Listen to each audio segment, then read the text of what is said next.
As you may know, Lee and I spent most of last week in Alabama celebrating her birthday and celebrating the fact that we had finally recovered from COVID-19. And as you see these beautiful scenes from part of our trip, I do want to mention how thankful I am to my staff colleagues at First Cumberland, both for taking care of things while we were sick and then taking care of things while we were on vacation. We enjoyed our time together. We enjoyed the vacation. And even though I take a break from my official work, I don't, of course, take a break from God. And I had the opportunity to do a lot of praying and thinking and just being with God in the wonderful Alabama wilderness. And I recorded a couple of devotions out there to kind of give you a little taste of what we were doing and a taste of what it was bringing up for me. And I hope that you will enjoy the devotions. I'm going to do one today and then one on Thursday, and tomorrow on Wednesday we will celebrate Epiphany together. So here is the first installment of my devotion from the Alabama wilderness. Good morning.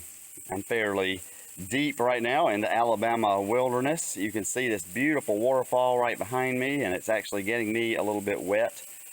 Whenever I see a waterfall, I am reminded of the psalm that says, "Deep calls to deep at the sound of your cataracts or the sound of your waterfalls." And it's a reminder to me that there is deep within us a need for God, deep within us, even an understanding of God. Even those who aren't sure there is a God, there is this sense of this deep need and this deep understanding for God.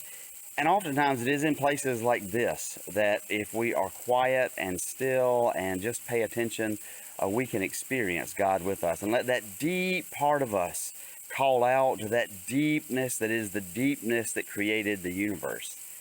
I get that feeling often in our sanctuary as well at First Cumberland. But there is something so special about being outside and being in nature. And I hope maybe that this year, as you are planning things that you want to do this year, maybe even making resolutions, that you might say, this year is a year I want to make sure the deep part of me that God put in me, the deep desire for God, but also simply the depth that God put in me, that I will use to call out to God, and I will trust that God will be there with me this year. I'm certainly experiencing that in this place right now, and I hope that you will today and that you will this year. And we can do these things because God is with us. Amen.